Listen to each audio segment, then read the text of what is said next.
What does great FP&A look like? For me, great FP&A is helping business leaders make better business decisions and also leading to better business outcomes for a business. You've worked with and advised a number of private equity-backed companies. I'm curious, what is it you like about the PE space? The biggest thing I like about PE is Nate Saperia is a PE operations advisor with nearly 20 years of experience, helping private equity-backed companies scale, exit, and navigate leadership transitions. Through his firm, Saperia Consulting, he delivers real-time dashboards, strategic FP&A, and interim CFO support.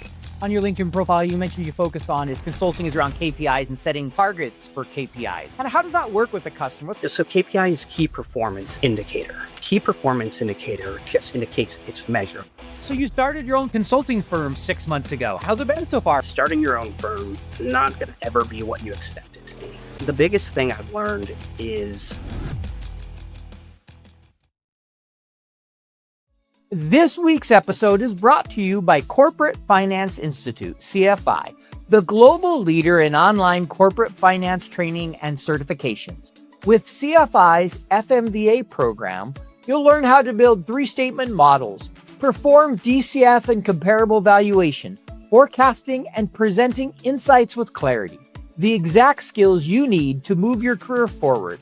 And right now, you can get 30% off when you sign up. Visit corporatefinanceinstitute.com. And thanks to CFI for sponsoring this episode.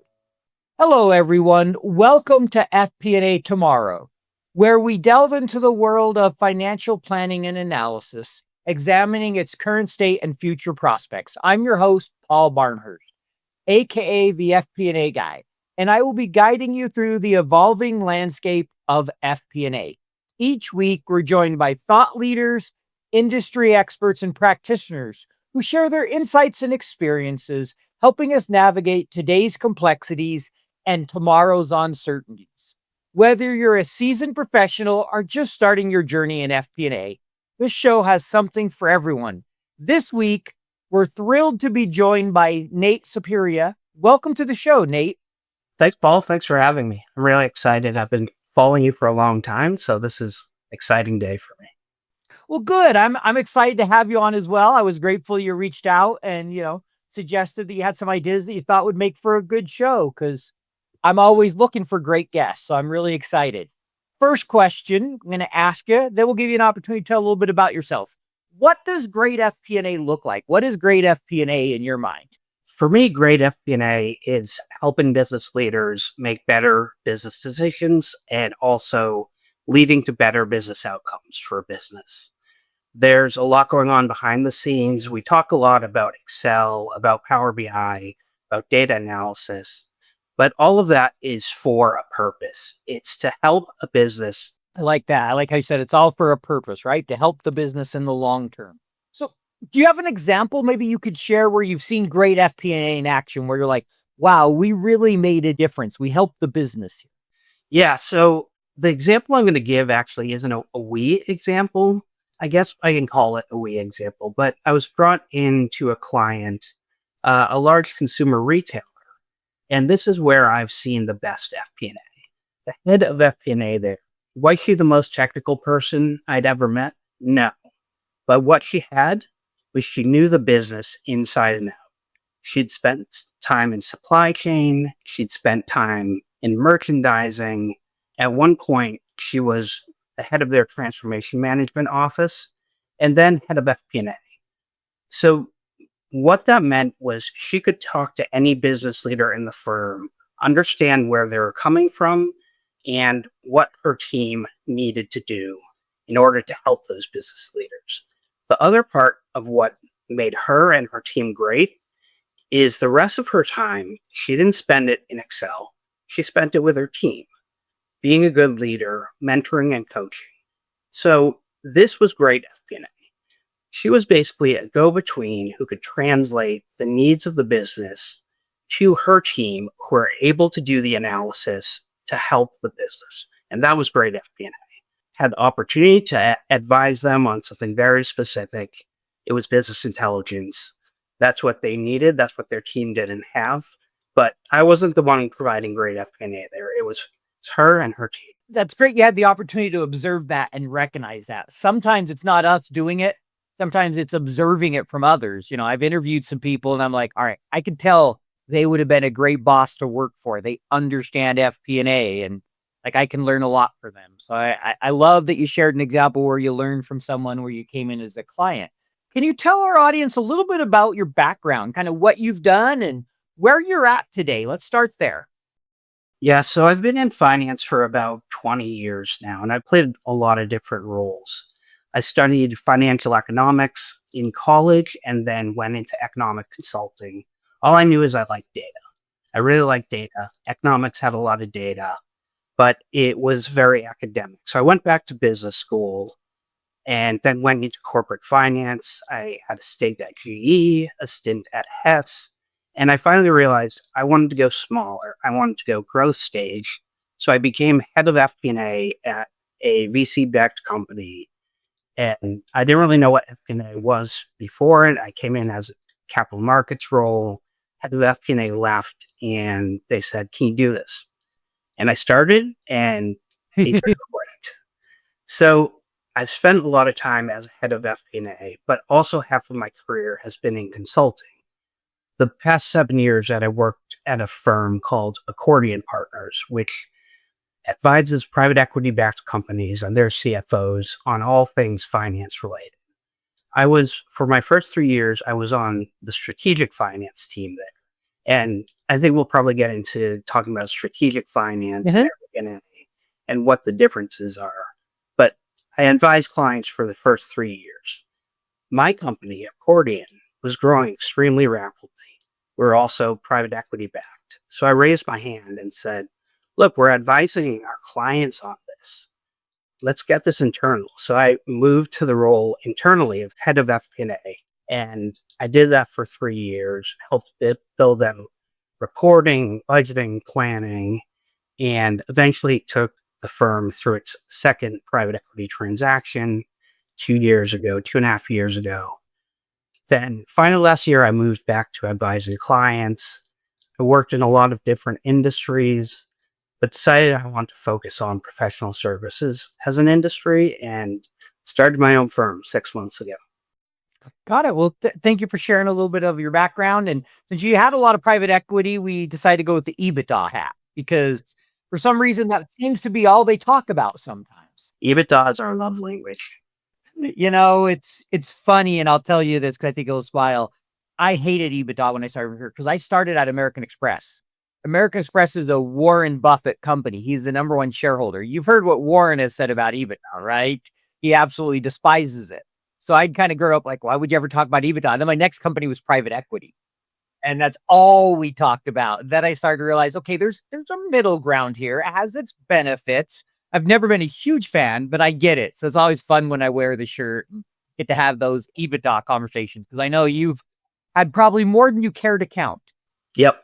Yeah. And I see the debates on LinkedIn about whether EBITDA is a good measure or not. I can understand both sides. The reality is I work in private equity. So it's not really a debate for me. That's just EBITDA is the measure. And need to understand it, need to understand what's right and what's wrong with it. But it is what it is. Well, and that's exactly it at the end of the day. You need to understand the measures you're going to be measured on, right? The performance metrics. And if you're going to work in private equity, you're going to work in VC, certain industries, EBITDA is important regardless of what you think about it. So learn it, understand it, and support it. That's kind of the bottom line. Or find a new job if you don't want to. Yeah. So you can like it or not like it, but your investor is still going to ask for it 10 times a day. So Exactly. You still have to probably, track it and understand it, regardless of whether you like it or not. All right. So you started your own consulting firm 6 months ago. How's it been so far? What's it been like? yeah. So I'm sure other founders have told you this, but starting your own firm is not going to ever be what you expect it to be. I've learned a lot of new things. You've started your own firm. I bet it was very different than you expected. I expected to transition out and be doing pretty much exactly what I was doing in consulting, have people calling me, doing cash flow forecasts. It's been very different. And the biggest thing I've learned is how to say no. I'm saying no way more than I expected. I expected to take most things just for the business, but 9 times out of 10, I'm saying no. And the reason for this is early on, I was talking to a private equity firm. I had this splashy deck, went through my 20 years of experience, listed everything under the sun that I can do. They said, that's awesome, but what should you be doing? And what should I call you for? What are the 1 to 2 things? And that was an aha moment for me. I said, wow, I really need to get super focused. So what I like to do is instead of saying no, say no, but I know this person who can help you out, because I don't like saying no. That's not very helpful to someone, and I want to be helpful. So I say no, but this is who can help you out. So I'm trying to build a partnership network if there are any experts that I could refer work to. Yeah, no, I'm the same way. I can't say 9 out of 10. It's taken me a while to learn, but I'm getting better at the saying no and trying to figure out where should I really focus. I'm just a slow learner. So fortunately, you figured it out much quicker than me, which is good. Well, maybe 9 out of 10 is too much. So You'll find out in time, right? I mean, the number is different for everybody, but one of the most important things you can learn in business is learning to say no. But I love that you pointed out no, but don't just, hey, go away. I don't want to do your work. Here's who can do it. I can help refer you, or because that builds your network, it builds your credibility. People still trust you. They may come to you later versus the ignore them or buzz off approach. I mean, just like being a business partner in FP&A, we shouldn't just say no to our partners. It's no different. So I want to ask you a little bit about KPIs. We'll get into strategic finance here in a minute, but I noticed one thing that on your LinkedIn profile, you mentioned you focused on is consulting is around KPIs and setting targets for KPIs. Kind of how does that work with the customer? What's the typical process like when you're, kind of helping them figure out their KPIs and targets? yeah, so private equity is an interesting situation. The way it works is a private equity firm acquires a company after going through a sale process. During that process, the private equity firm creates what they call a value creation plan. It's basically their roadmap to get from A to B. So they've usually defined their KPIs in advance. Whether they're right or not, that's for us to figure out. But they know that where they want to go, and they have an idea of how they want to do it. So a big part of what I do is being an intermediary between a private equity firm and between an internal finance team. So where I start at the top, 30,000 feet. Where do they want to be in 4 years when they sell the company? Because that's what they're looking to do. Sell in 3 to 5 years. If it's 6, people aren't happy, but they're still selling the company. So where do they want to be? Okay, they want to be at X revenue with Y EBITDA margin. What does that mean for growth rates? Okay, great. But these are all too high level numbers. I can't do anything with those. I can't advise, okay, how do you get from A to B?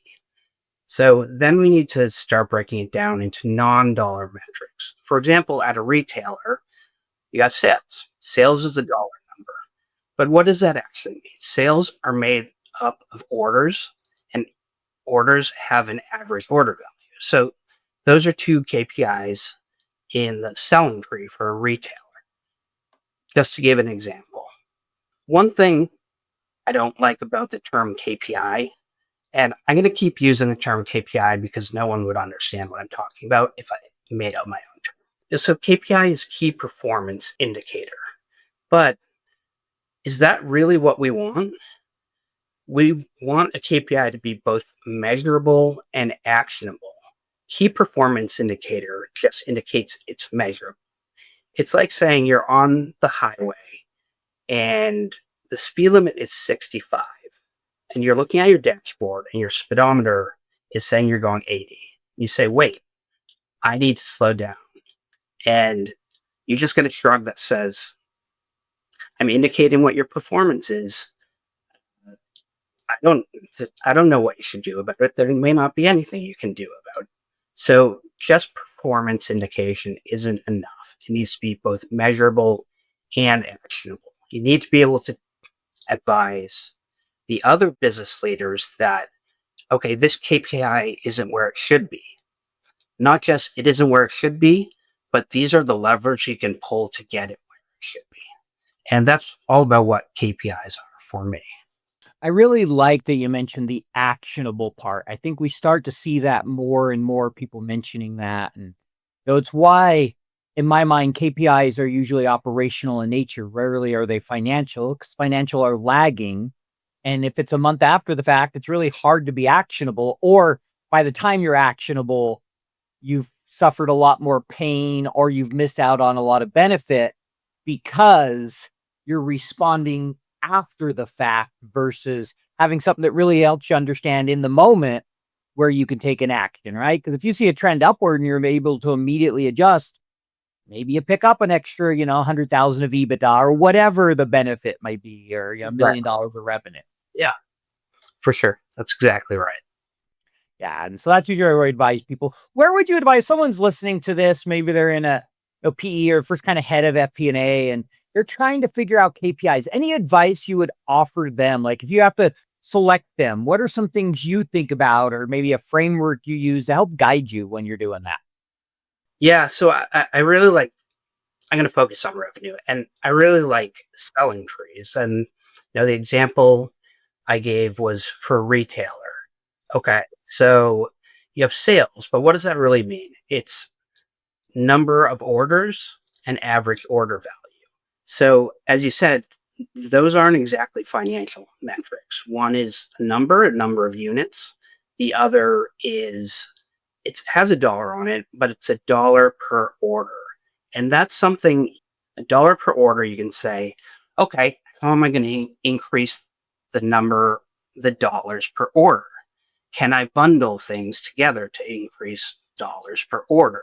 Then on the order side, you can break it down further. That's based on how many people come into the store and your conversion rate. Okay, how do I get more people into the store? Do I need to run a marketing campaign? How do I convert more people into a sale once they come in? That's things like maybe it's where you place things in the store. Maybe you need different products. So those are all actionable. That's what makes them KPIs. You're not just measuring them to see where you are. You're measuring them so that you can do something about them. Yeah, you're trying to get down to the root level where it's actionable. And that's why you mentioned the decision tree, right? In this case, you like start with revenue and just start breaking it apart and break back. And if you go back far enough, you'll start to see, okay, whether it's website visits or leads coming from this source or whatever it might be, you start to see things that, oh, that has a huge impact on my final number. And there are levers we can pull. There's things we can do. That's right. That's really what you want to be looking for. Exactly. Also, tactically, another thing I do is at my prior firm, we'd call it a metrics matrix.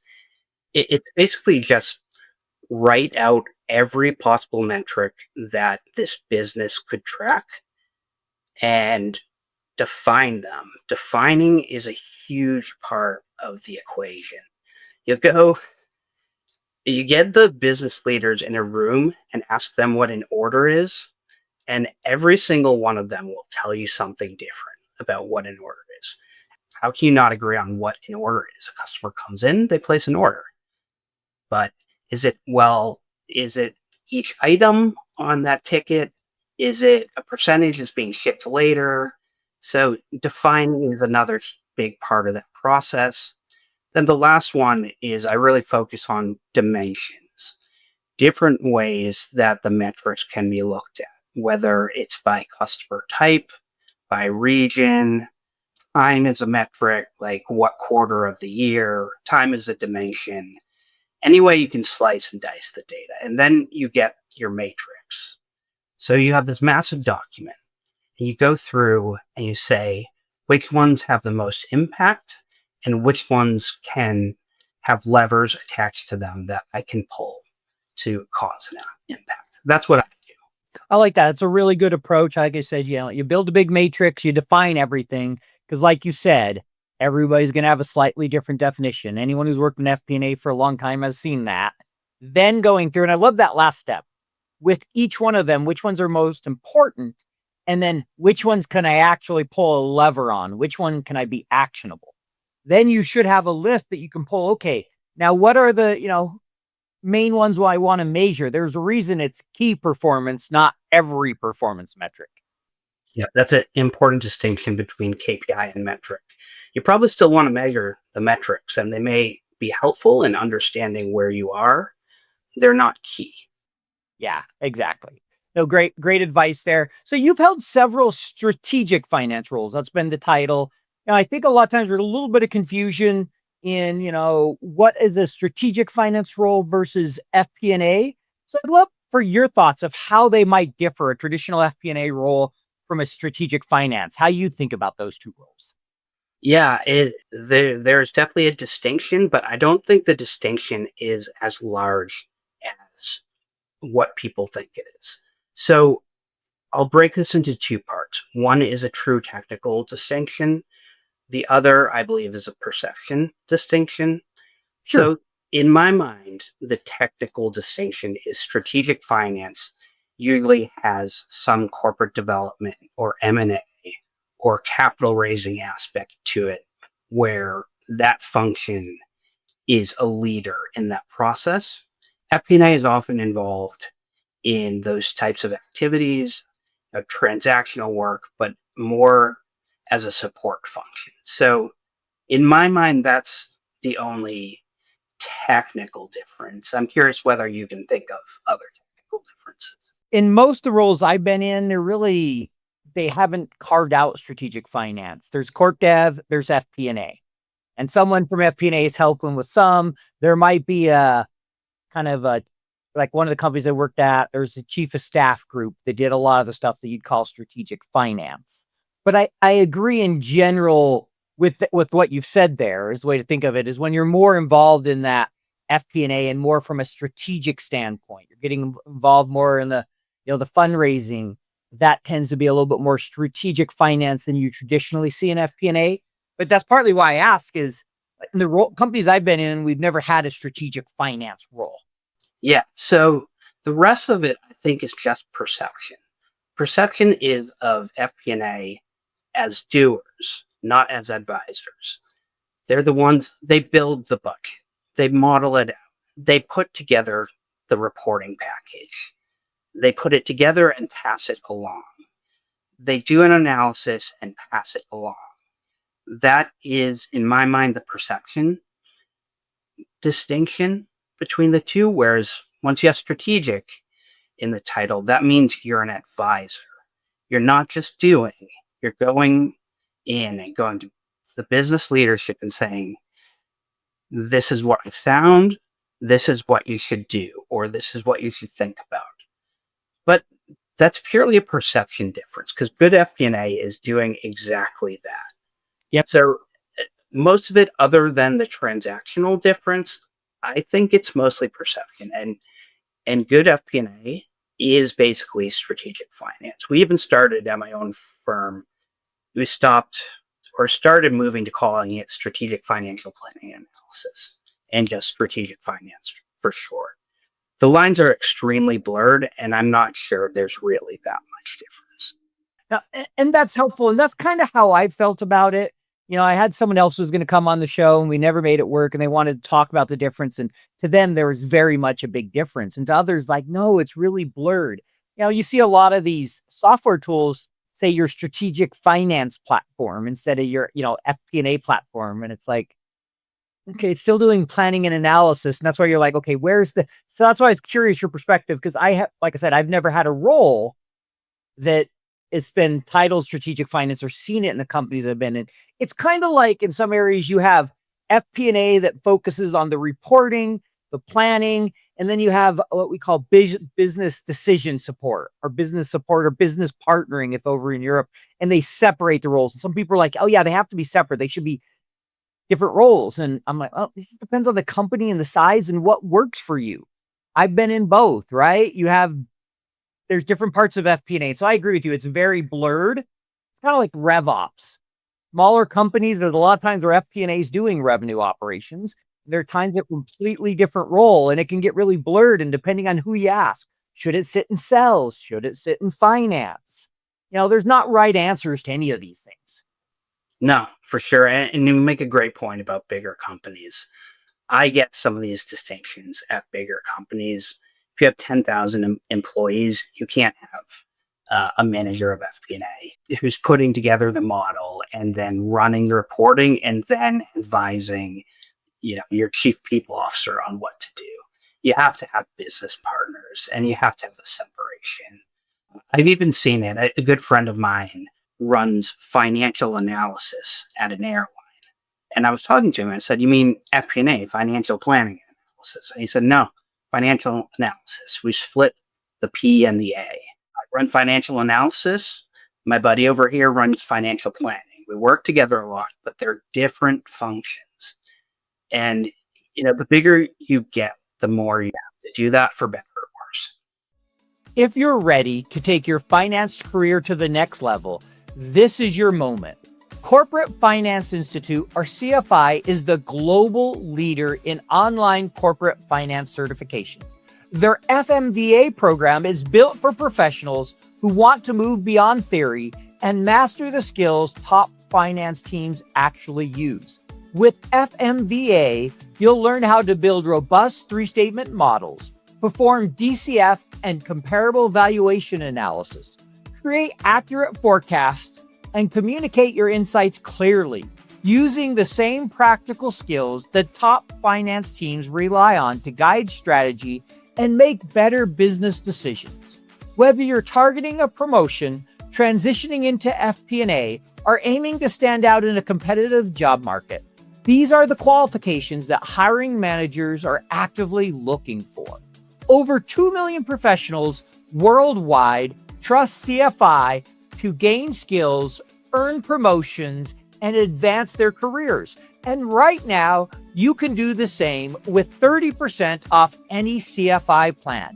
Visit corporatefinanceinstitute.com to start building the skills that get you noticed and get you hired.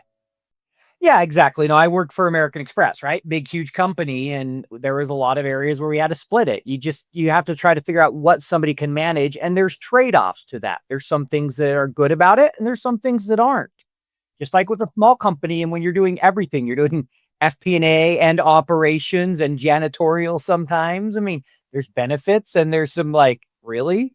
You're kind of chuckling because I'm thinking you can relate to what I just said there. Yeah, no, I was thinking about the CBAC startup I worked at. We had a WeWork, a meatpacking district in New York City, and we needed a little more office space. So we moved to a really corporate building. And I remember the CEO being like, "Nate, just bring these pieces of equipment in your backpack. Yes. You go a little more each day." And, at a growing company, FP&A, you can define the role, but you got to do everything. I remember, my CFO at my last firm, when we were small, like 50 people, he was doing allocation of consultants to projects. Literally, our CFO was doing the talent management. We're very small and grew much larger, and now that company has a fantastic talent team, but early on, you do a lot. Yeah, you do what you have to get it done. But I think I want to switch gears and talk a little bit about PE. We talked a little bit about strategy, some of those difference. You've worked with and advised a number of private equity-backed companies. I'm curious, what is it you like about the PE space? What have you enjoyed about being in that space? Yeah, so the biggest thing I like about PE is the opportunity to go in and make a difference. I'm going to first compare it to a corporate, like we're talking about, where you have extremely large teams. Everyone has their specific functions, and that's not inherently bad. There are great programs out there. I was at GE right after business school. They have a fantastic financial leadership program where you can see best in class and learn it early on. I think they're great for early in your career to see what best in class is. For me, and for certain personality types, I'm drawn to situations where there there's a lot of fixing that needs to be done, fixing and building. And the reality is private equity backed finance teams, they're run very lean. And that can be challenging, but it presents a lot of opportunity. So the other thing I'm going to say here is there are a lot of parallels with VC backed companies, but there are a couple important differences. I think the skill set that makes an FP&A person at a VC backed company and a PE backed company, I think they're very similar. You have to be scrappy. You don't have a ton of resources at your disposal, and you need to be looking for problems to fix and then going and fixing them. One of the major differences to me is that a VC backed company, they're looking for the next ChatGPT. They're looking for the next Uber, the sexy industries. People are drawn to them. At a PE-backed company, you're looking for your next roof repair company, your next 2 to 3 person roof repair company.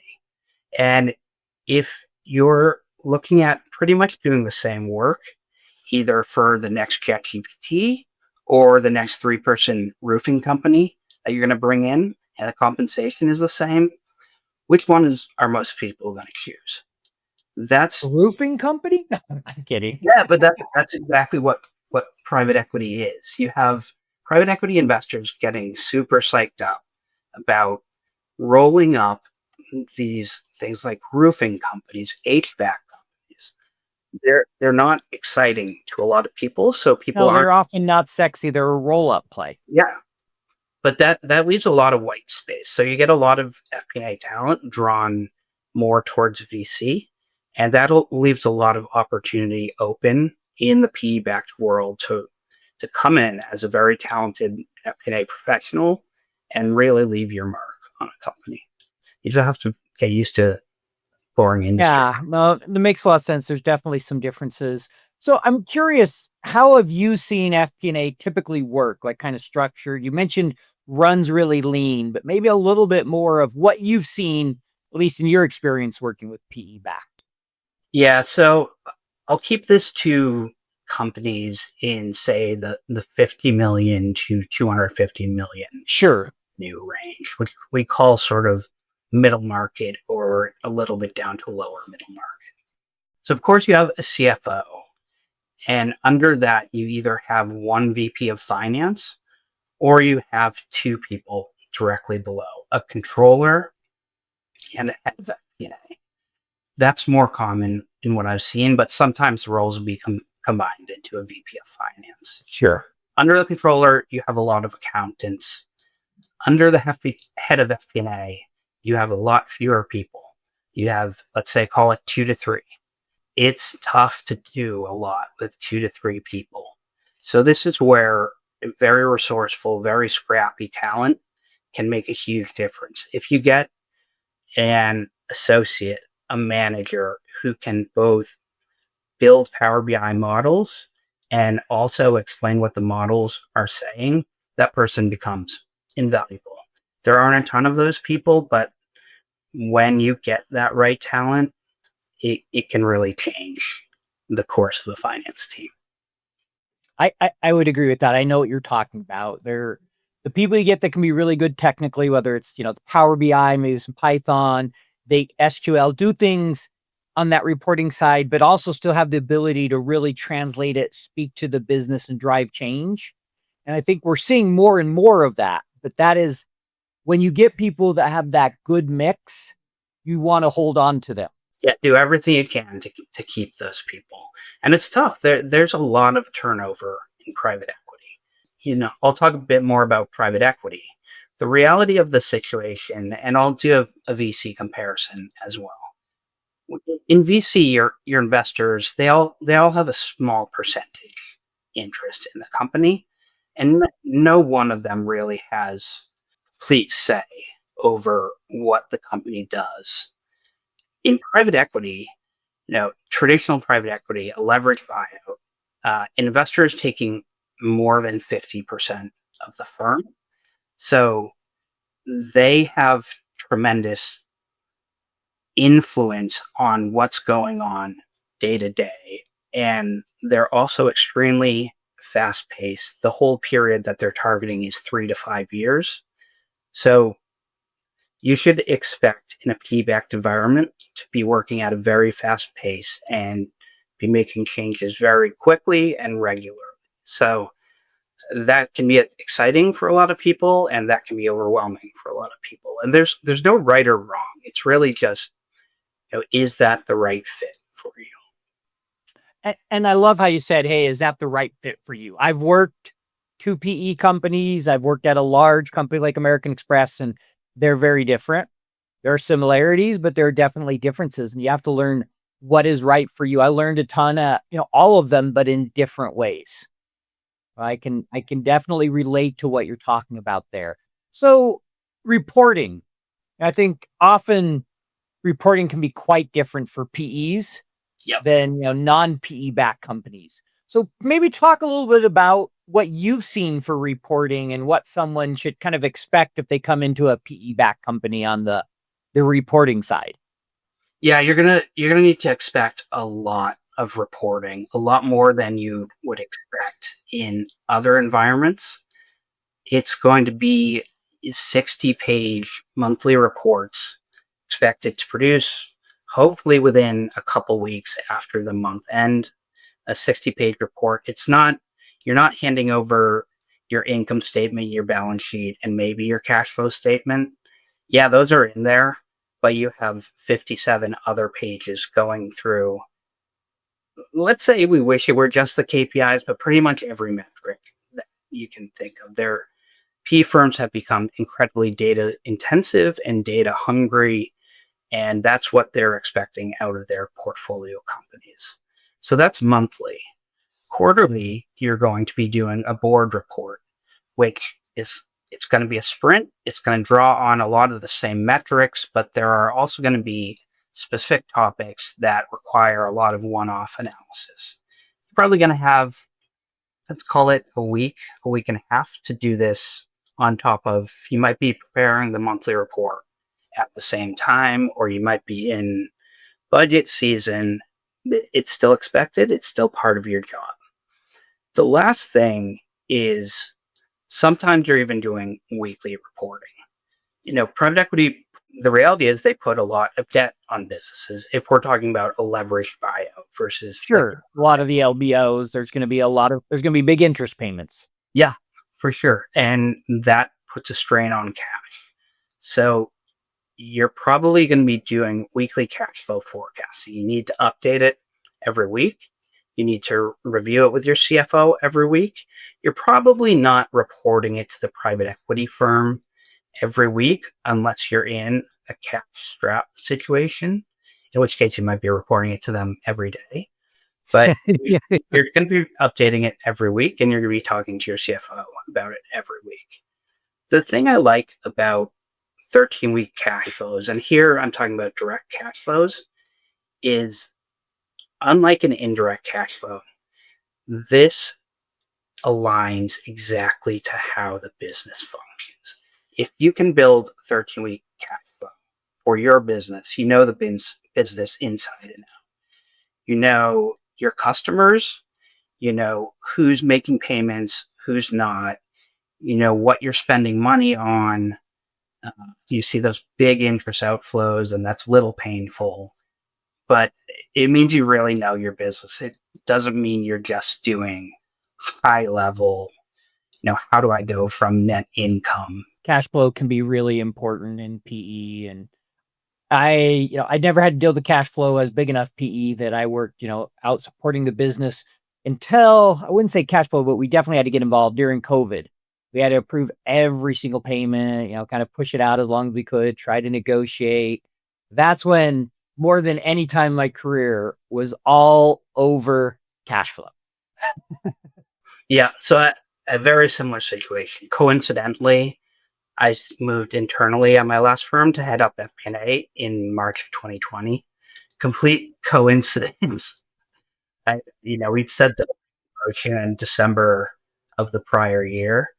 And I just happened to be making the transition about 2 days before all of that hit. But yeah, the very first thing I did was dust off our 13-week cash flow forecast and get that thing up and running very quickly. One of the most interesting things I did actually during that process, and I posted about this on LinkedIn recently, is build in Power BI AR aging, an AR aging report. That I think that's probably the most complex model I've had to build.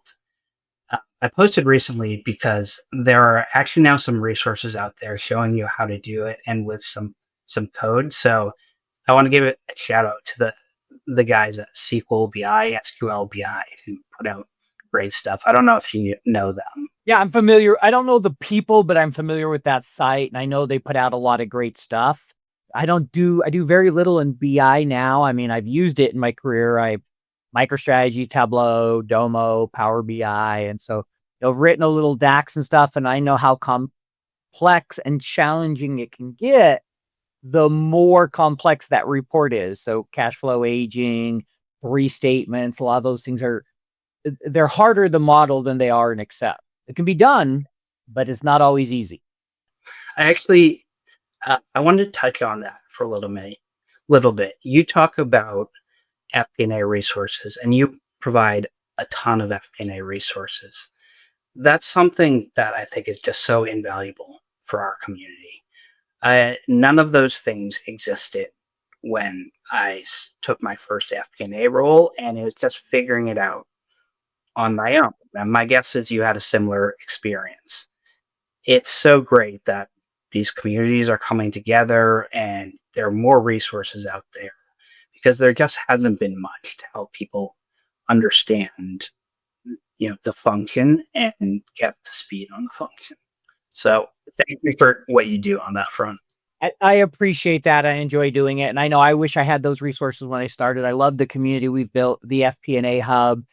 We've hit over 1,000. Hopefully we'll be closer to 1,500 by the time this is released. And we're starting to see more and more traction. So really excited when you get to help somebody answer a question. They have somewhere they know they can go and talk to people, that there's going to be somebody who's experienced what they have. We have some CFOs in the community, directors, VPs. And then you have those people that are in accounting, they're trying to figure out how to get into FP&A. And so having that range makes it more likely the question that's asked, somebody can give advice. And that's why you want a community, because so many of us have been there where you're Googling it and just trying to figure it out and have no idea how it should really be done. Yep, absolutely. I'm with you. All right, so we're going to move into our standard FP&A section. This is where I have 3 questions, kind of short answers. We ask a lot of guests these questions. So the first one, what's the number one technical skill that you think FP&A professionals should master? Power Query. Right now, it's Power Query. The biggest challenge for FP&A folks is clean and automated data, and Power Query very quickly solves 90% of that problem. I love me some Power Query. So I can see where that is an answer that definitely it's beneficial for people to learn. All right, what's that softer human skill? The softer human skill. We talked some about business partnering. It's that. And it may not be a defined role, but it's a huge part of FP&A. And here's how I've approached it personally. I want to get to know the people in my organization, and I want to get to know them as people. I think, and I want to understand where they're coming from. I know I've been guilty of this at times, and I think it's common in our profession to assume we're the smartest person in the room. But that may be true for data and analytics, but there's a reason these other functions exist. And there's a reason these people have been successful and are leaders in these roles. So if you can understand where they're coming from, that can only help you do your job better and help your company out better. So they probably know something that you don't. There's no doubt they do. And as you said that, the business partner, I couldn't help think of, and this is an answer I get a lot, is empathy as the number one soft skill, which kind of comes close into business partnering, actually understanding and relating and trying to put yourself in their shoes versus coming into a room and thinking, I know everything. I'm the smart guy here. They just need to listen to me. That never ends well. I've probably been guilty of it before. And Yeah, at some level, I think we all have in some ways, whether it's, really thinking we're the smartest or thinking we're right and not being open to listen to others. I've been guilty of that, thinking, well, it's a good idea, so everybody will just get on board. It's like, oh, you actually have to influence. It's not how the real world works. I learned that one early in my career, and it was it's a good one to learn early. yes, fortunately. All right. So this is kind of a fun question we ask sometimes. If you could wave a magic wand, so you're the fairy godmother for a day, I guess. No, I'm just kidding. But if you could wave a magic wand and change one thing about FP&A, what would you change and why? Clean data. And if we could just get clean data, or maybe our jobs wouldn't exist. So much time and brain damage is done on manually copying and pasting, cleansing data, pulling reports out of NetSuite. And I think we're making a lot of progress on this. And this is why I flagged Power Query and a lot of other tools.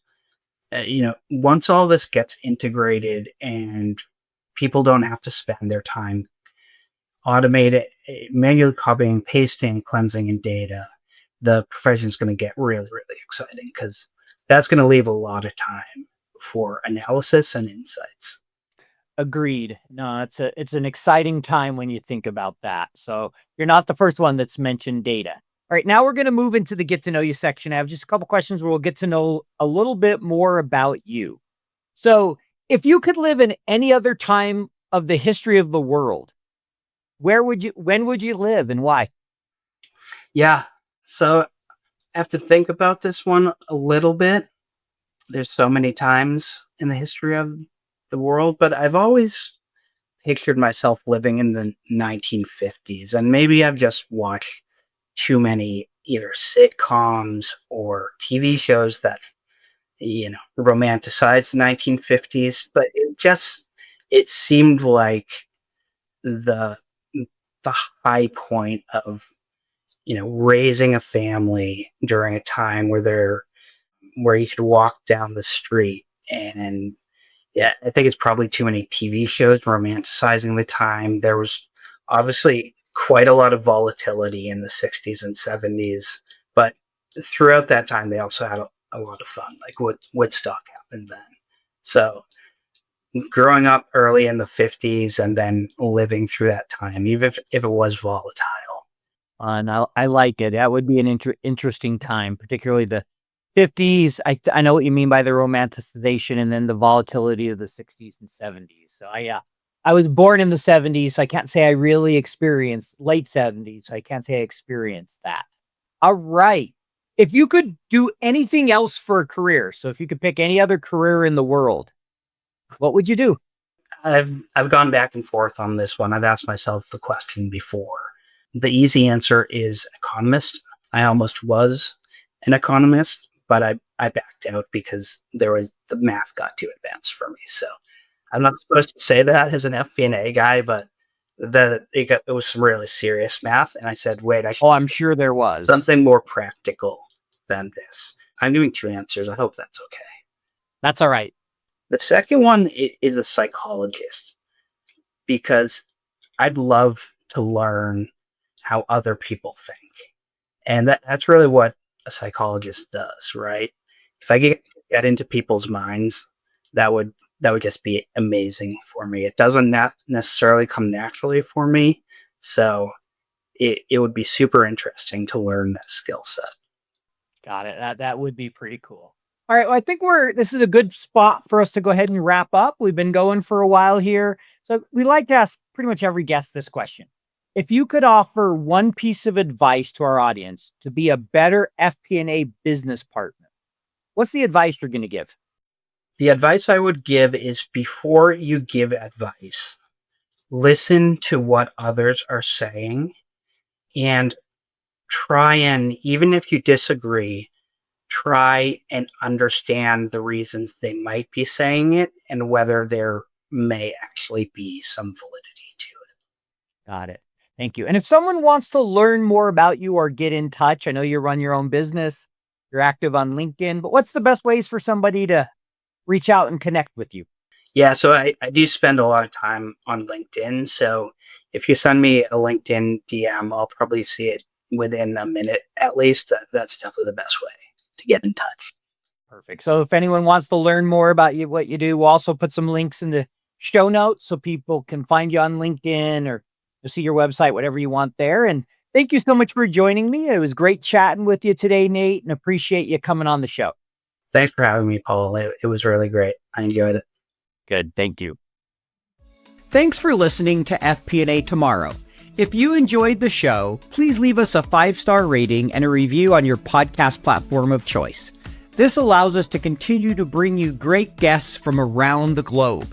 As a reminder, you can earn CPE credit by going to earmarkcpe.com, downloading the app, taking a short quiz, and getting your CPE certificate. To earn continuing education credits for the FPAC certification, take the quiz on Earmark and contact me, the show host, for further details.